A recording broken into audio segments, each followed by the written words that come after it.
اور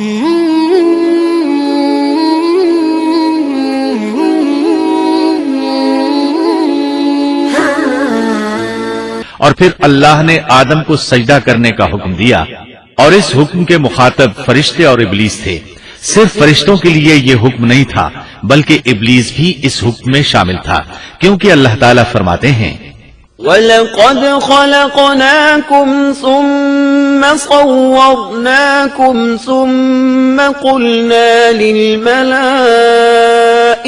اسْجُدُوا لِآدَمَ فَسَجَدُوا إِلَّا إِبْلِيسَ لَمْ يَكُنْ مِنَ السَّاجِدِينَ قَالَ مَا مَنَعَكَ أَلَّا تَسْجُدَ إِذْ أَمَرْتُكَ اور یقیناً ہم نے تمہیں پیدا کیا، پھر ہم ہی نے تمہاری صورت بنائی، پھر ہم نے فرشتوں سے کہا کہ آدم کو سجدہ کرو، تو سوائے ابلیس کے سبھی نے سجدہ کیا، وہ سجدہ کرنے والوں میں شامل نہ ہوا۔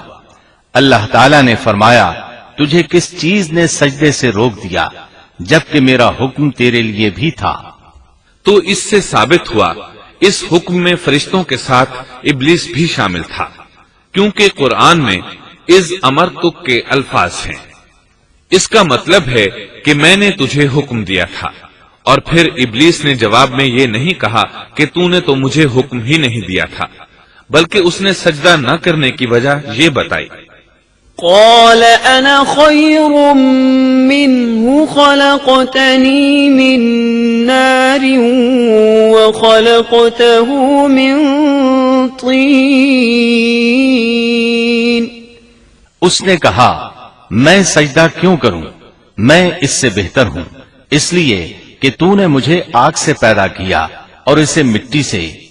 تو پھر کہا قال فاهبط منها، اللہ نے حکم دیا تو اس سے نیچے اتر جا۔ غرض جب ابلیس نے نافرمانی کی، سرکشی اور تکبر کا مظاہرہ کیا تو اس وقت اللہ تعالیٰ اور اس کے درمیان مکالمہ ہوا۔ اللہ نے اس کی سرکشی دیکھ کر اسے سزا دیتے ہوئے فرمایا قال فاهبط منها فما يكون لك أن تتكبر فيها فاخرج إنك من الصاغرين قال أنظرني إلى يوم يبعثون قال إنك من المنظرين قال فبما أغويتني لأقعدن لهم صراطك المستقيم ثم لآتينهم من بين أيديهم ومن خلفهم وعن أيمانهم وعن شمائلهم ولا تجد أكثرهم شاكرين۔ اس جنت سے اتر جا، تجھے کوئی حق حاصل نہیں کہ تو اس جنت میں رہ کر تکبر کرے۔ ابلیس نے جواب میں کہا مجھے قیامت کے دن تک مہلت دے دیجئے، یعنی اتنی لمبی عمر دے دیجئے کہ میں قیامت تک زندہ رہوں، موت نہ آئے۔ اللہ نے فرمایا تجھے مہلت دے دی گئی لیکن ایک وقت مقررہ تک، اور جب شیطان اس طرف سے مطمئن ہو گیا کہ اسے مہلت مل گئی تب اس نے کہا چونکہ تو نے مجھے گمراہ کر دیا ہے اس وجہ سے میں قسم کھاتا ہوں کہ میں انسانوں کی گمراہی کے لیے تیرے سیدھے راستے پر بیٹھ جاؤں گا، پھر ان کے آگے سے، ان کے پیچھے سے، ان کے دائیں سے، ان کے بائیں سے، ان کے پاس آؤں گا، اور آپ ان میں سے اکثر لوگوں کو شکر گزار نہیں پائیں گے۔ اللہ تعالیٰ نے شیطان کا رد کرتے ہوئے فرمایا یہاں سے ذلیل و خوار ہو کر نکل جا، ان میں سے جو شخص بھی تیرا حکم مانے گا میں ایسے تمام گمراہوں سے جہنم کو بھر دوں گا، جو انسان بھی تیرا پیروکار بنے گا وہ جہنم کا مستحق اور حقدار ٹھہرے گا۔ قرآن مجید میں دوسرے مقامات پر بھی اس گفتگو کو نئے پیرائے میں دہرایا گیا ہے۔ مثلا اللہ نے فرمایا وَلَقَدْ خَلَقْنَا الْإِنسَانَ مِنْ صَلْصَالٍ مِنْ حَمَإٍ مَسْنُونٍ والجان خلقناه من قبل من نار السموم وَإِذْ قَالَ رَبُّكَ لِلْمَلَائِكَةِ إِنِّي خَالِقٌ بَشَرًا مِّن صَلْصَالٍ مِّنْ حَمَإٍ مَّسْنُونٍ فَإِذَا سَوَّيْتُهُ وَنَفَخْتُ فِيهِ مِن رُّوحِي فَقَعُوا لَهُ سَاجِدِينَ فسجد الملائكة كلهم أجمعون إلا إبليس أبى أن يكون مع الساجدين قال يا إبليس ما لك ألا تكون مع الساجدين قال لم أكن لأسجد لبشر خلقته من صلصال من حمأ مسنون قال فاخرج منها فإنك رجيم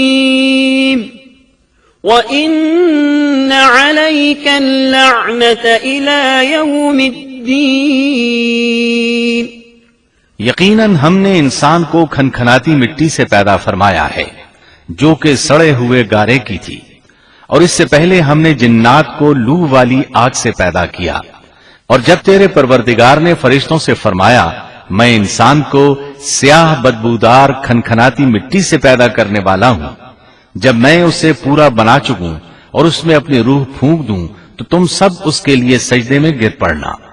چنانچہ تمام فرشتوں نے سجدہ کیا سوائے ابلیس کے، اس نے سجدہ کرنے والوں میں شمولیت اختیار کرنے سے صاف انکار کر دیا۔ اللہ تعالیٰ نے فرمایا اے ابلیس تجھے کیا ہوا کہ تو سجدہ کرنے والوں میں شامل نہ ہوا؟ وہ بولا میں ایسے انسان کو سجدہ نہیں کر سکتا جسے تو نے سیاہ بدبودار کھنکھناتی مٹی سے پیدا کیا ہے۔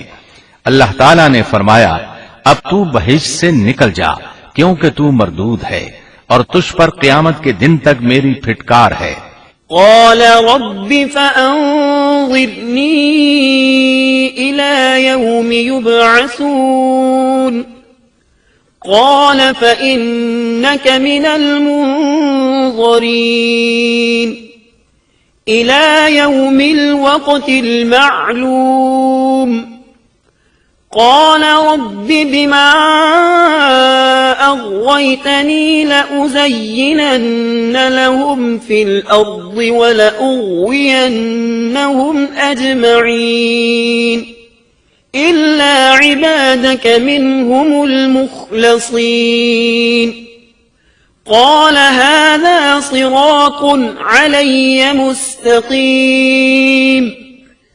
إن عبادي ليس لك عليهم سلطان إلا من اتبعك من الغاوين وإن جهنم لموعدهم أجمعين کہنے لگا اے میرے رب مجھے اس دن تک مہلت دے دے جس دن کے لوگ دوبارہ زندہ کیے جائیں گے۔ اللہ نے فرمایا اچھا اس مقررہ وقت کے دن تک تجھے مہلت دی گئی۔ کہنے لگا اے میرے رب چونکہ تو نے مجھے گمراہ کیا ہے مجھے بھی قسم ہے کہ میں انسانوں کے لیے زمین میں گناہوں کو خوشنما بناؤں گا اور ان سب کو بہکا دوں گا سوائے ان کے جو تیرے منتخب اور مخلص بندے ہوں گے، وہ میرے بہکاوے میں نہیں آئیں گے۔ اللہ نے فرمایا ہاں یہی مجھ تک پہنچنے کی سیدھی راہ ہے کہ مخلص بن جاؤ، میرے بندوں پر تجھے کوئی غلبہ نہیں ہوگا، البتہ جو گمراہ لوگ تیری پیروی کریں گے یقیناً ان کے وعدے کی جگہ جہنم ہے۔ ایک اور مقام پر اللہ تعالیٰ فرماتے ہیں وَإِذْ قُلْنَا لِلْمَلَائِكَةِ اسْجُدُوا لِآدَمَ فَسَجَدُوا إِلَّا إِبْلِيسَ قال أأسجد لمن خلقت طينا قال أرأيتك هذا الذي كرمت علي لئن أخرتني إلى يوم القيامة لأحتنكن ذريته إلا قليلا قال اذهب فمن تبعك منهم فإن جهنم جزاؤكم جزاء موفورا۔ جب ہم نے فرشتوں کو حکم دیا کہ آدم کو سجدہ کرو تو ابلیس کے سوا سب نے سجدہ کیا۔ اس نے کہا کیا میں اسے سجدہ کروں جسے تو نے مٹی سے پیدا کیا ہے؟ اچھا دیکھ لے، اسے تو نے مجھ پر فضیلت دی ہے، اگر مجھے بھی تو نے قیامت تک ڈھیل دی تو میں سوائے چند لوگوں کے اس کی اولاد کو گمراہ کروں گا۔ اس پر اللہ نے فرمایا جا، ان میں سے جو بھی تیرا فرمانبردار ہو جائے گا تو تم سب کی سزا جہنم ہے جو پورا پورا بدلہ ہے۔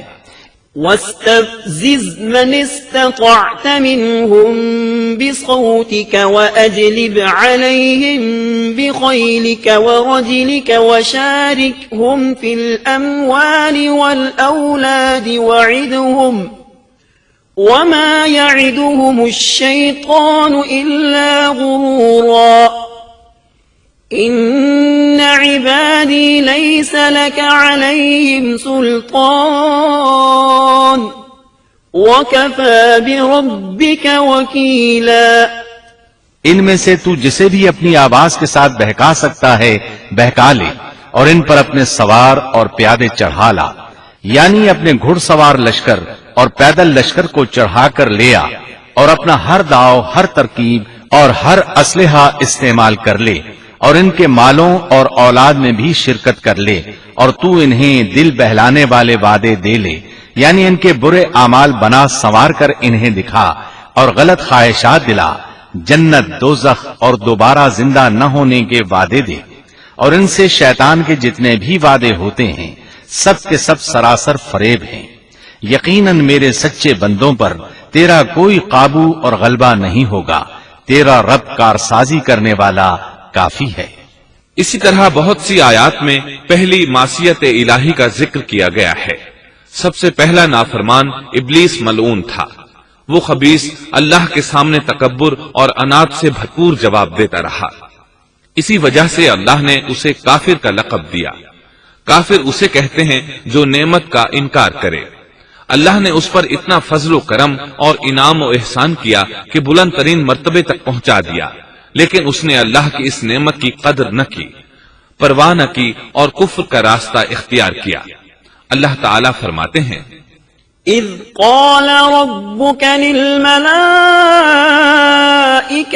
إني خالق بشرا من طين فإذا سويته ونفخت فيه من روحي فقعوا له ساجدين فسجد الملائكة كلهم أجمعون إلا إبليس استكبر وكان من الكافرين۔ جبکہ آپ کے رب نے فرشتوں سے فرمایا کہ میں مٹی سے ایک انسان کو پیدا کرنے والا ہوں، سو جب میں اسے ٹھیک ٹھاک کر لوں اور اس میں اپنی روح پھونک دوں تو تم سب اس کے سامنے سجدے میں گر پڑنا۔ چنانچہ تمام فرشتوں نے سجدہ کیا مگر ابلیس نے نہ کیا اور اس نے تکبر کیا، وہ کافروں میں سے تھا۔ سب سے پہلا گناہ تکبر تھا، اسی لیے علماء کرام فرماتے ہیں تمام گناہوں کی جڑ تکبر اور غرور ہے۔ نبی اکرم صلی اللہ علیہ وسلم نے اپنی امت کو تکبر نہ کرنے کا سختی سے حکم فرمایا، اس کی برائی، وبال اور ہلاکت سے آگاہ فرمایا۔ آپ نے فرمایا لا ينظر الله إلى من جر ثوبه خيلاء، اللہ اس شخص کی طرف رحمت سے دیکھے گا بھی نہیں جس نے تکبر کی بنا پر کپڑا ٹخنوں سے نیچے لٹکایا۔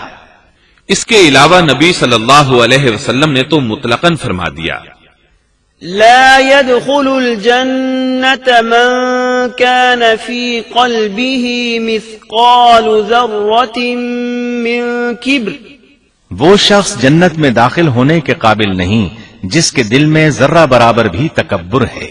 جو شخص اپنے کپڑے، اپنے مکان اور اپنے قبیلے پر فخر کرتا ہے اس سے اللہ کی رحمت اٹھ جاتی ہے۔ اسی لیے نبی صلی اللہ علیہ وسلم نے جب اپنے صحابہ کرام کو دیکھا کہ مہاجر صحابی انصار صحابہ کے خلاف اور انصاری صحابی مہاجرین صحابہ کے خلاف آواز لگا رہے ہیں تو آپ نے فرمایا، دعوها فإنها منتنة، اس جاہلیت والی پکار کو چھوڑو، یہ بہت بدبودار ہے۔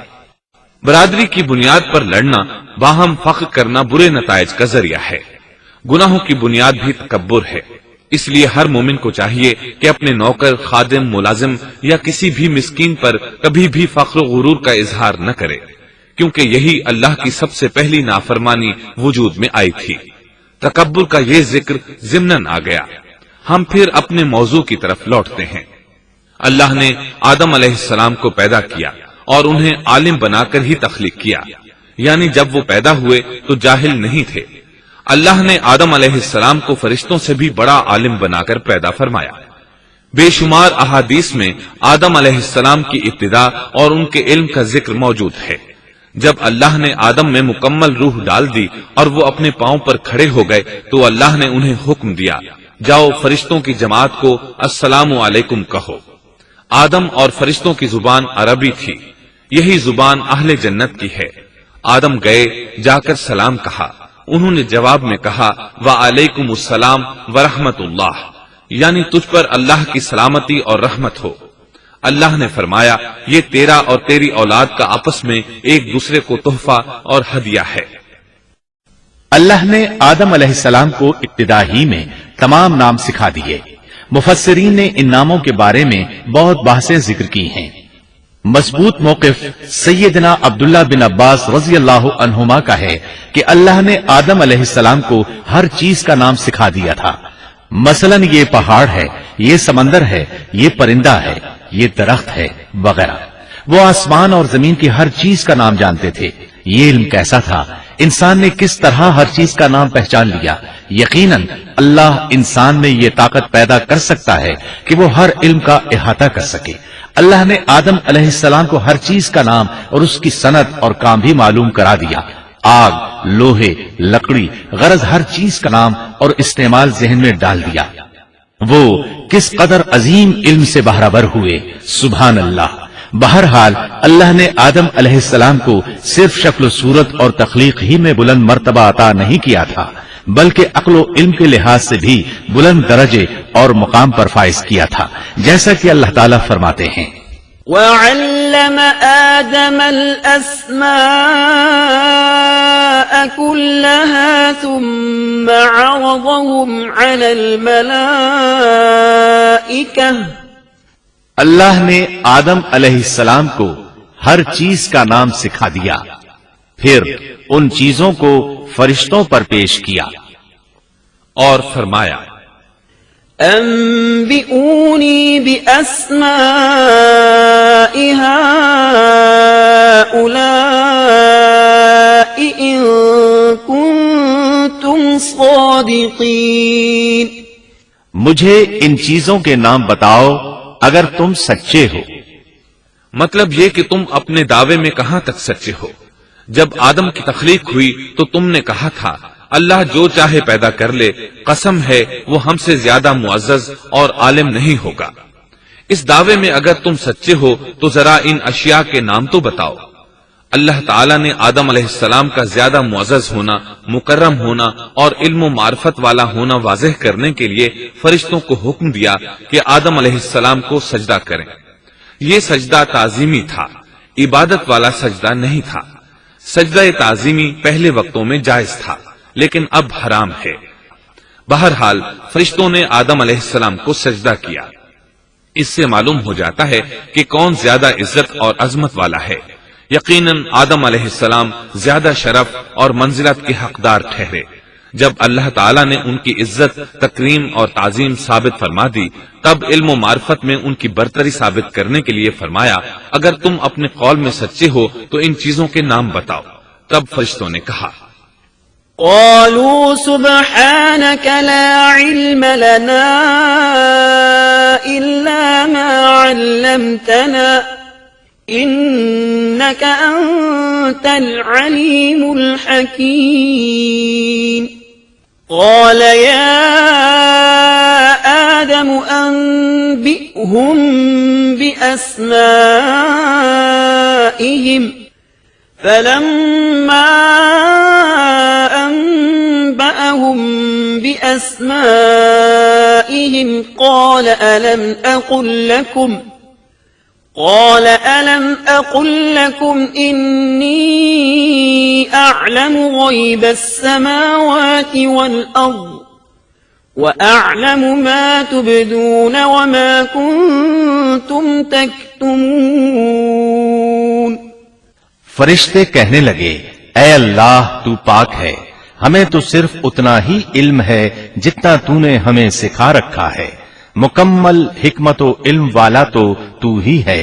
اللہ تعالیٰ نے آدم علیہ السلام سے فرمایا اے آدم تم ان فرشتوں کو ان چیزوں کے نام بتاؤ۔ آدم ہر چیز کا نام بتانے لگے، کسی جگہ بھی انہوں نے غلطی نہیں کی۔ جب انہوں نے فرشتوں کو تمام چیزوں کے نام بتا دیے تو اللہ تعالیٰ نے فرشتوں کو مخاطب کر کے کہا کیا میں نے تمہیں پہلے ہی نہیں کہہ دیا تھا کہ زمین اور آسمان کا غیب میں ہی جانتا ہوں، اور میرے علم میں ہے جو تم ظاہر کر رہے ہو اور جو چھپا رہے ہو۔ یہاں ذہن میں سوال ابھرتا ہے کہ فرشتے کیا چھپا رہے تھے؟ وہ راز والی بات یہی تھی کہ اللہ ہم سے زیادہ معزز اور عالم مخلوق پیدا نہیں کرے گا۔ واضح رہے ہم آپ کو صرف واقعات ہی نہیں سنا رہے، صرف سیرت اور تاریخ ہی بیان نہیں کر رہے، بلکہ قرآن بھی پڑھ پڑھ کر سنا رہے ہیں، اور قرآن کو اس وقت تک سمجھنا محال ہے جب تک کہ ان واقعات کی تفصیل موجود نہ ہو۔ خیر، اس کے بعد اللہ تعالیٰ نے اما حوا کو پیدا فرمایا۔ انہیں آدم علیہ السلام کے فوراً بعد پیدا نہیں فرمایا، بلکہ آدم علیہ السلام نے کافی عرصہ جنت میں تنہا بسر کیا، اور حدیث میں ہے کہ وہ وحشت محسوس کرتے تھے، تنہائی کو شدت سے محسوس کرنے لگے تھے۔ آخر کار ایک روز جب وہ سو رہے تھے تو اللہ تعالیٰ نے ان کی بائیں پسلی سے اما حوا علیہ السلام کو پیدا فرمایا اور آدم علیہ السلام کا ہم سفر بنا دیا۔ اللہ فرماتے ہیں يا أيها الناس اتقوا ربكم الذي خلقكم من نفس واحدة وخلق منها زوجها۔ اے لوگو اپنے اس پروردگار سے ڈر جاؤ جس نے تم سب کو ایک ہی جان سے پیدا کر ڈالا، اور اس جان یعنی آدم علیہ السلام سے ان کی بیوی کو پیدا کیا۔ آدم علیہ السلام کے وجود ہی سے حوا کا وجود بنایا گیا، وہ کوئی الگ مخلوق نہیں تھی۔ جب آدم علیہ السلام بیدار ہوئے تو انہوں نے اپنے قریب ایک عورت کو بیٹھے دیکھا، پوچھنے لگے تم کون ہو؟ حوا علیہ السلام نے کہا عورت۔ آدم علیہ السلام نے پھر پوچھا تجھے کس لیے پیدا کیا گیا ہے؟ وہ بولی آپ کے لیے، تاکہ آپ مجھ سے سکون اور انس حاصل کریں۔ جب فرشتوں نے آدم علیہ السلام کو ایک عورت سے باتیں کرتے دیکھا تو کہنے لگے اب ایک اور نئی مخلوق پیدا کی گئی ہے۔ آدم علیہ السلام نے ان مخلوقات کا نام تو بتا دیا تھا جو مشہور و معروف تھیں، ان کا نام پوچھنا چاہیے۔ انہوں نے آدم علیہ السلام سے سوال کیا، انہوں نے فوراً جواب دیا حوا، اس لیے کہ اللہ نے تو آپ کو ہر چیز کا نام سکھا دیا تھا۔ فرشتوں نے کہا ان کا نام حوا کیوں رکھا گیا ہے؟ آدم علیہ السلام نے جواب دیا اس لیے کہ اسے ایک زندہ چیز سے پیدا کیا گیا ہے، حیات کی نسبت سے حوا نام رکھا گیا۔ مسلم شریف میں ہے، سیدنا ابو ہریرہ رضی اللہ عنہ روایت کرتے ہیں کہ رسول اللہ صلی اللہ علیہ وسلم نے فرمایا من كان يؤمن بالله واليوم الآخر فإذا شهد أمرا فليتكلم بخير أو ليسكت واستوصوا بالنساء خيرا فإن المرأة خلقت من ضلع وَإِنَّ أَعْوَجَ شَيْءٍ فِي الضِّلْعِ أَعْلَاهُ إِن ذَهَبْتَ تُقِيمُهُ كَسَرْتَهُ وَإِن تَرَكْتَهُ لَمْ يَزَلْ أَعْوَجَ اسْتَوْصُوا بِالنِّسَاءِ خَيْرًا۔ جو شخص اللہ اور آخرت کے دن پر ایمان رکھتا ہے، جب وہ کسی معاملے کے لیے حاضر ہو تو بھلائی والی بات کرے یا خاموش رہے، اور عورتوں کے بارے میں بھلائی کی وصیت حاصل کر لو، یعنی ان کے ساتھ اچھا سلوک کرو، کیونکہ عورت پسلی سے پیدا کی گئی ہے، اور پسلی میں زیادہ ٹیڑھا حصہ اوپر والا حصہ ہوتا ہے۔ اگر تم اس کو سیدھا کرنا چاہو گے تو توڑ ڈالو گے، اور اگر اس کو چھوڑ دو گے تو وہ اسی طرح ہمیشہ ٹیڑھی رہے گی۔ عورتوں کے بارے میں بھلائی کی وصیت حاصل کر لو۔ مطلب یہ کہ اسی حالت میں گزر بسر کرو، عورتوں کے بارے میں بھلائی کی وصیت حاصل کر لو۔ اس حدیث کا مطلب یہ ہے کہ عورتوں پر جبر کر کے زبردستی ان کی طبیعت کو بدلا نہیں جا سکتا، اور عورت ذات کو نہایت نرمی اور پیار سے رکھو۔ ان کی طبیعتوں میں ٹیڑھا پن ہے، وہ کبھی جذبات سے مغلوب ہو جاتی ہے اور عقل کھو بیٹھتی ہے۔ اگر کوئی اسے سیدھا کرنا چاہے تو اس سے لا تعلقی، دوری اور طلاق کی نوبت آ جائے گی۔ اگر اسے چھوڑ دو گے تو ٹیڑھا پن برقرار رہے گا۔ مرد کو بہت حوصلے سے اس صورتحال کو سنبھالنا چاہیے۔ احادیث میں سیدنا ابراہیم علیہ السلام کی زوجہ سیدہ سارہ علیہ السلام کا قصہ موجود ہے۔ وہ حوا علیہ السلام کے بعد کائنات کی سب سے زیادہ خوبصورت عورت تھی۔ احادیث سے یہ اشارہ ملتا ہے کہ حوا علیہ السلام ابتدائے انسانیت سے لے کر قیامت تک پیدا ہونے والی تمام عورتوں میں خوبصورت تھیں۔ اب ابلیس لگا اپنے وسوسے شروع کرنے۔ آدم اور حوا علیہ السلام دونوں اللہ کے حکم سے جنت میں تھے کہ شیطان نے انہیں پھسلانے کی کوشش شروع کر دی۔ اللہ تعالیٰ فرماتے ہیں، وَقُلْنَا يَا آدَمُ اسْكُنْ أَنْتَ وَزَوْجُكَ الْجَنَّةَ وَكُلَا مِنْهَا رَغَدًا حَيْثُ شِئْتُمَا۔ اور ہم نے کہہ دیا، اے آدم، تم اور تمہاری بیوی جنت میں رہو اور جہاں سے چاہو با فراغت کھاؤ۔ جنت بھی کیسی؟ اللہ فرماتے ہیں، وَجَنَّةٍ عَرْضُهَا السَّمَاوَاتُ وَالْأَرْضُ، وہ جنت کہ جس کی چوڑائی ہی آسمانوں اور زمین کے برابر ہے۔ سو اس جنت میں سے جو چاہو سو کھاؤ، کچھ بھی منع نہیں سوائے ایک درخت کے، چنانچہ ارشاد ہوا، وَقُلْنَا يَا آدَمُ اسْكُنْ أَنْتَ وَزَوْجُكَ الْجَنَّةَ وَكُلَا مِنْهَا رَغَدًا حَيْثُ شِئْتُمَا وَلَا تَقْرَبَا هَذِهِ الشَّجَرَةَ فَتَكُونَا مِنَ الظَّالِمِينَ۔ اور ہم نے کہا، اے آدم، تم اور تمہاری بیوی جنت میں رہو، پھر جس جگہ سے چاہو با فراغت کھاؤ، اور اس درخت کے پاس مت جاؤ ورنہ ظالموں میں سے ہو جاؤ گے۔ ایک اور جگہ فرمایا، وَإِذْ قُلْنَا لِلْمَلَائِكَةِ اسْجُدُوا لِآدَمَ فَسَجَدُوا إِلَّا إِبْلِيسَ أَبَى فَقُلْنَا يَا آدَمُ إِنَّ هَذَا عَدُوٌّ لَكَ وَلِزَوْجِكَ فَلَا يُخْرِجَنَّكُمَا مِنَ الْجَنَّةِ فَتَشْقَى إِنَّ لَكَ أَلَّا تَجُوعَ فِيهَا وَلَا تَعْرَى وَأَنَّكَ لَا تَظْمَأُ فِيهَا وَلَا تَضْحَى۔ اور جب ہم نے فرشتوں سے کہا کہ آدم کو سجدہ کرو تو ابلیس کے سوا سب نے سجدہ کیا۔ ابلیس نے انکار کیا تو ہم نے کہا، اے آدم، یہ تیرا اور تیری بیوی کا دشمن ہے، خیال رکھنا ایسا نہ ہو کہ وہ تم دونوں کو جنت سے نکلوا دے اور تو مصیبت میں پڑ جائے۔ یہاں تو تجھے آرام ہے، نہ تو بھوکا ہے اور نہ ننگا، اور نہ تو یہاں پیاسا ہوتا ہے نہ دھوپ سے تکلیف اٹھاتا ہے۔ گویا اللہ نے سیدنا آدم علیہ السلام کو وسوسے سے پہلے ہی خبردار کر دیا تھا۔ ان آیات سے یہ بھی پتا چلا کہ انسان سے ابلیس کی عداوت اور دشمنی ابتدا ہی سے چلی آ رہی ہے، اور یہ بھی ثابت ہوا کہ جو لوگ کہتے ہیں کہ انسان ابتدا میں ننگا تھا ان کا قول صحیح نہیں، اس لیے کہ اللہ تعالیٰ نے جنت میں بھی آدم علیہ السلام پر لباس رکھا اور زمین میں بھی لباس نازل کر دیا، جیسا کہ اللہ تعالیٰ فرماتے ہیں يا بني آدم قد أنزلنا عليكم لباسا يواري سوآتكم وريشا ولباس التقوى ذلك خير۔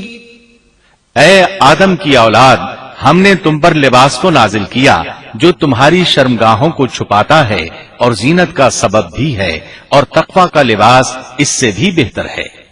لہذا آدم ابتدا میں ننگے نہیں تھے، انہیں تو ننگے پن کا علم ہی نہیں تھا، نہ ہی ان کی بیوی کو برہنہ ہونے کا علم تھا۔ اللہ نے آدم علیہ السلام کو کامل نعمتوں سے نوازا، بھوک نہ پیاس، یہاں تک کہ پیاس کے اسباب سے بھی محفوظ، نہ گرمی اور نہ دھوپ، پھر بے انتہا حسن و جمال، مشقت نہ تکلیف، بدبختی نہ بدقسمتی۔ آدم اور حوا علیہ السلام کے دلوں میں وسوسہ ڈالنے کے بارے میں بھی قرآن نے روشنی ڈالی ہے۔ فوسوس لهما الشيطان،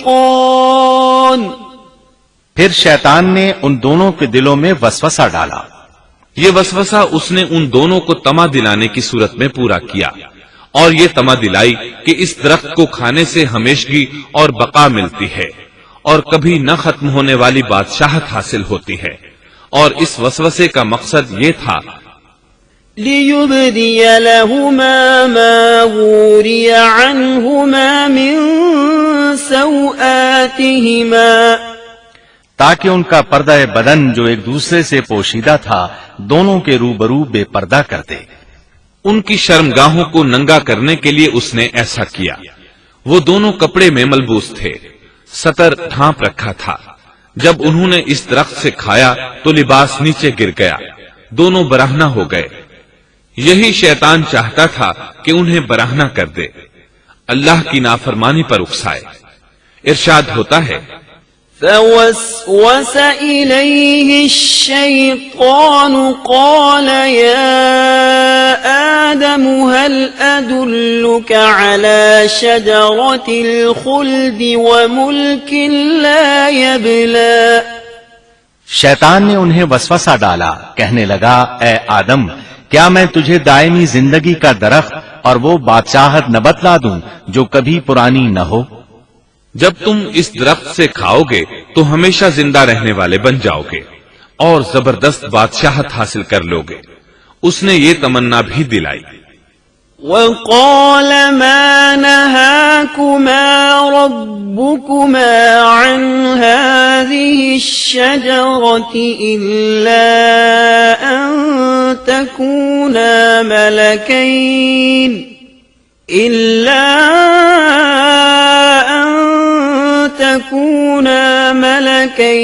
أو تكونا من الخالدين۔ تمہارے رب نے تم دونوں کو اس درخت سے اس لیے منع کیا ہے کہ تم دونوں فرشتے نہ بن جاؤ یا ہمیشہ زندہ رہنے والے نہ بن جاؤ۔ یعنی تم اس درخت سے کھا لو گے تو فرشتے بن جاؤ گے اور ہمیشہ قائم دائم رہو گے۔ پھر وہ وسوسہ ڈالتے ہوئے جھوٹی قسمیں کھانے لگا، جیسا کہ ارشاد ہوتا ہے وَقَاسَمَهُمَا إِنِّي لَكُمَا لَمِنَ النَّاصِحِينَ، اور ان دونوں کے روبرو قسمیں کھانے لگا کہ یقین آ جائے میں آپ کا خیر خواہ ہوں۔ اللہ کی قسم کھانے لگا، اور اس وقت سے جھوٹی قسموں کی ابتدا ہوئی۔ اس نے ان دونوں کو فریب دے کر بہکا لیا، جیسا کہ فرمایا فَدَلَّاهُمَا بِغُرُورٍ، یعنی دھوکے سے انہیں پھسلایا، حالانکہ انہیں کسی چیز کی کمی نہیں تھی۔ بھلا وہاں کیا محتاجی ہو سکتی تھی؟ جنت میں سکون سے زندگی بسر کر رہے تھے. جنت سے بڑھ کر کیا چاہیے؟ ہمیشہ کے لیے جنت مل چکی تھی. اللہ تعالیٰ فرماتے ہیں فلما ذاقا الشجرة بدت لهما سوآتهما وطفقا يخصفان عليهما من ورق الجنة. ان دونوں نے جب درخت کو چکھا دونوں کا پردہ بدن ایک دوسرے کے روبرو کھل گیا. دونوں اپنے بدنوں پر درختوں کے پتے جوڑ جوڑ کر رکھنے لگے. کپڑے اترنے پر دونوں کو حیا آئی، اس لیے کہ انسان کی فطرت میں برہنہ ہونے کی ناپسندیدگی شامل ہے. برہنہ ہو گئے تو کوئی لباس نہیں تھا، اس لیے درختوں کے پتے جوڑ کر جسم ڈھانپنے لگے. حدیث میں آیا ہے آدم بھاگنے لگے تو اللہ نے پکارا آدم مجھ سے بھاگتے ہو؟ آدم بولے اللہ میں شرم کی بنا پر بھاگ رہا ہوں اور اس وجہ سے کہ تیرے سامنے برہنہ کیسے رہوں، پھر یہ کہ نافرمانی کا ارتکاب بھی کر چکا ہوں. یہاں ایک سوال پیدا ہوتا ہے دونوں میں سے پہلے کھانے والا کون تھا؟ اس بارے میں راجح قول یہ ہے کہ وہ حوا علیہ السلام تھی. انہی نے آدم علیہ السلام کو طمع دلاتے ہوئے اس غلطی پر آمادہ کیا تھا، جیسا کہ بخاری شریف میں نبی اکرم صلی اللہ علیہ وسلم نے فرمایا لولا حواء لم تخن انثى زوجها. اگر حوا نہ ہوتی تو کوئی عورت اپنے خاوند سے خیانت نہ کرتی. حوا علیہ السلام نے انہیں غلطی میں مبتلا کیا تھا. اگر حوا علیہ السلام نہ ہوتی تو آدم بھی خیانت میں مبتلا نہ ہوتے اور نہ معصیت میں مبتلا ہوتے. تب اللہ نے انہیں پکارا وَنَادَاهُمَا رَبُّهُمَا أَلَمْ أَنْهَكُمَا أَنْ تِلْكُمَا الشَّجَرَةِ وَأَقُلْ لَكُمَا إِنَّ الشَّيْطَانَ لَكُمَا عَدُوٌّ مُبِينٌ. کیا میں نے تم دونوں کو اس درخت سے نہیں روکا تھا اور کیا یہ نہیں کہا تھا کہ شیطان تمہارا کھلا دشمن ہے؟ اب توجہ طلب بات یہ ہے کہ اس موقع پر دونوں نے کیا طرز عمل اختیار کیا. کیا وہ دونوں اپنی معصیت پر بضد رہے اور تکبر کرنے لگے جیسا کہ ابلیس نے سجدہ کرنے سے انکار کیا تھا اور پھر لگا تھا اپنی معصیت پر اصرار کرنے، یا ان دونوں نے توبہ کر لی؟ جی ہاں، دونوں نے توبہ کر لی جیسا کہ قرآن مجید میں آتا ہے قَالَا رَبَّنَا ظَلَمْنَا أَنفُسَنَا وَإِن لَّمْ تَغْفِرْ لَنَا وَتَرْحَمْنَا لَنَكُونَنَّ مِنَ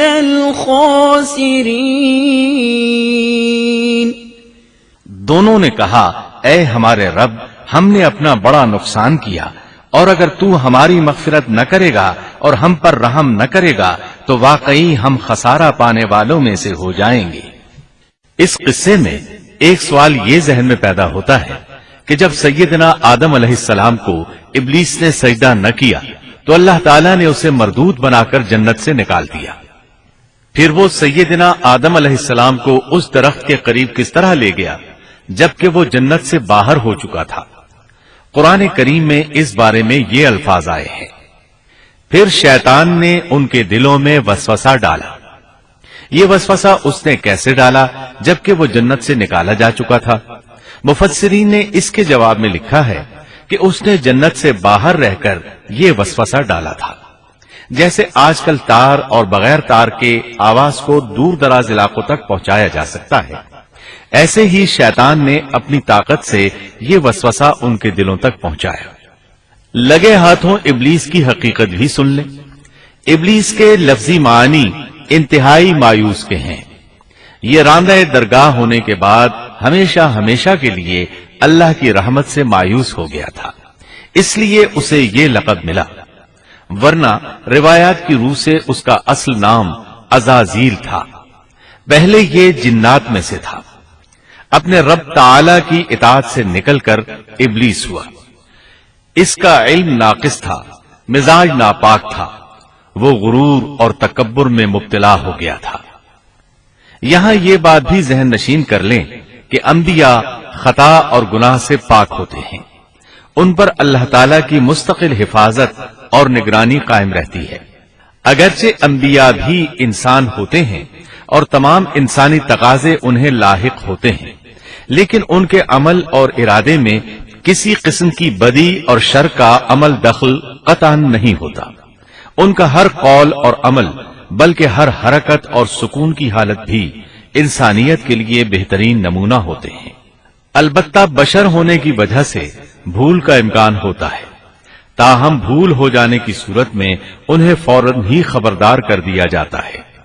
بھول ہو جانا بشری طبیعت کا خاصہ ہے۔ اللہ تعالیٰ نے ہر انسان کی فطرت میں یہ چیز رکھی ہے۔ انبیاء سے بھول چوک ہو جانے میں بھی اللہ تعالیٰ کی کئی ایک حکمتیں پوشیدہ ہیں۔ مثلا بہت سی قومیں اپنے نبیوں کے معجزات دیکھ کر ان میں ربوبیت کی صفات کی قائل ہو گئی، یہاں تک کہ بعض قوموں نے اپنے نبیوں کو اللہ یا اللہ کا بیٹا بھی جانا۔ جب انبیاء سے بھول اور لغزشیں ہوئیں تب گویا لوگوں پر یہ واضح کیا گیا کہ یہ الہ نہیں ہے۔ الہ ہوتے تو کس طرح ان سے بھول ہو سکتی تھی۔ اس سے یہ بتانا بھی مقصد تھا کہ انبیاء انسان ہی ہوتے ہیں، کوئی ماورائی مخلوق نہیں ہوتے۔ سیدنا آدم علیہ السلام کے واقعے پر غور کرنے سے یہ حقیقت مزید واضح ہو جاتی ہے کہ سیدنا آدم علیہ السلام کی یہ لغزش گناہ نہیں تھی۔ ممنوع درخت کا پھل کھاتے ہی سیدنا آدم علیہ السلام اور اماں حوا کا لباس اتر گیا تھا۔